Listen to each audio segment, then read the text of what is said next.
Functions in Excel 2010. This is the reason why a lot of people use Excel, and it's because they really simplify all those complex calculations you may find yourself having to do. And instead of writing out the calculations and all the arguments like we learned in the previous videos, these predefined functions are really going to help save you some time and simplify your workflow, because that's really what it's all about, right? So let's start with how to insert a function in Excel 2010. Now, just to be clear, a function is a predefined formula, so it can contain any combination of different calculations. Like if you have a bunch of things you're adding up or dividing or perhaps taking the percentage of a certain number, you'll find that a lot of these functions are stored combinations of different calculations. So let me show you an example here. Let's say within my worksheet here I'm looking to sum up the quarterly sales of my 5 employees, and I'm going to start off with Katie Sumter here in G5. Now I could, like we learned previously, go in there and type equals, and I can start with C5 plus D5 plus, so on and so forth. And while it wouldn't be too bad in this example, when you start getting lots more data and all sorts of other calculations that you need to perform, this could be a little bit tedious in the long run. So I'm going to go ahead and delete this and show you how we can simplify this with the use of a function. And in this example, since I'm looking to sum up all of Katie's sales from C5 to F5, there's a function that actually makes all these calculations done automatically, and that's called your sum function, probably one of the most commonly used functions in Excel. Now when we write out functions, similarly to formulas or calculations, they all are going to start with your equal sign, so that's not going to change. After that though, you're going to have to type in the name of the function. In this case it'll be sum, and you'll notice when I type that in, it's going to try to match it with this drop down here, and it matches it as closely as possible. So here sum is at the top. Now when you see the function that you're intending to use, if it pops up, go ahead and double click it. That's going to translate and format the function and make it ready for you to put in what are called the arguments. And in this case our arguments are just the references that we're using in this calculation, so in this function. So it's going to be from C5, D5, E5, and F5. So I can go ahead and type that in here. I can say equals sum parentheses C5, D5, and you are going to want to remember those parentheses.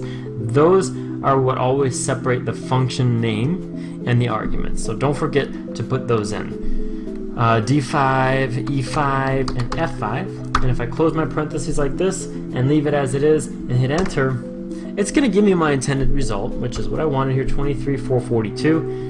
But you may notice it's not so different than just sitting there and typing in equals C5 plus D5, right? So it's the same amount of work essentially. And so for that reason, there's a little bit more simplified way we can put in these functions. Instead of using commas, I'm going to go in here and edit what's in my cell G5 here. So instead of using commas, I'm going to get rid of this. We can use the colon to indicate the start and end points of our arguments. So I'm going to go ahead and start with equals sum parentheses C5, that's my starting point, right? That's the quarter one sales for Katie. My end point is going to be F5. So I'll put a colon to separate the C5 from the F5. I'll leave the parentheses where they are. And this will take the sum of C5 and F5 and everything in between that front and end point. So when I hit enter, it's going to give me the same number that I got had I put those in all separately, separated by commas.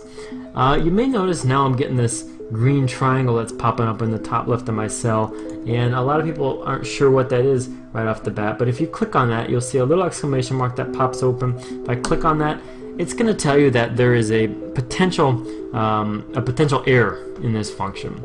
And if I take a look at my drop-down message, it says that the formula omits an adjacent cell. I believe what that's talking about is it thinks that we forgot to use what's in cell B5 because it's next to all the other numbers, so Excel just wants to make sure we don't need that number as a part of our function. And it's okay in this case. We don't need it, so I'm going to go ahead and hit the ignore error, and that gets rid of that green triangle. Okay? So wonderful, we've got our function in there. Let's talk about another way that we can put in functions in our spreadsheets. So I'm going to go down to G6 this time. So this second way is great for if you don't even want to worry about putting in colons or putting in commas or all that other punctuation. I can just simply go into G6, start off the function like I normally did previously, and then after my first parentheses, I'm going to take my mouse and click and hold on C6, which is where I want the formula to or the function to start, and then I'll just drag over to F6, and look what it's doing over here. It's actually writing out that function for me. So then when I hit enter, I don't even have to close this parentheses actually. I can just hit enter and it's going to give me that intended result. Again, I get this error message. I'll just click on ignore so that'll go away. And we've got our 26,121. Okay, and then lastly, there's one more way we can put in functions in Excel 2010, and this is particularly nice if you happen to not even know what function you want to use. And I'd imagine that's the case with a lot of us. So let me show you how we can kind of browse the function library and see what's available to us in Excel. So I'll go down here to G7, and for this next method, we're going to go up to our Formulas tab. And when I click on that, I get access to the function library up here, and all these little books indicate the different categories of functions that I can use. So I can click on the bottom one of any of these icons and I can get a list of recently used functions. I can look at financial functions, and there's a lot. There's literally hundreds of these different functions we can use. All sorts of different types, some that are very useful, some that I don't even know what they do. So let's say we want to use that sum function again, but this time we're going to go into insert function right here. It's the f of x icon, or you might notice we can get to it by hitting this little icon next to our formula bar too. So if I go to insert function, here's where I can type a description of the function I want to use. So in this case, let's say, you know, I'd like to know how I can sum up or add the variables together by the use of a function. Let's pretend I didn't even know that there was a sum function out there. So I'm going to type in here where it says search for a function adds up numbers or values. Alright, now hit go. You're going to see it gives me a whole list of potential matches based on what I typed in the search description up here. And you'll see the second one is indeed what we want. We want that sum function. So I'll go ahead and click on that. It tells me how to actually write it out if I wanted to, but instead let's just have Excel help walk us through this function. So I'll go to OK, and it's gonna come out here with all the arguments that we need to put in. So it'll ask me for the first number, but in this case all I really need to do is just type in the references, or I could even use my mouse again if I wanted. But I know I'm going to be using C7, and my last number separated by a colon is going to be F7.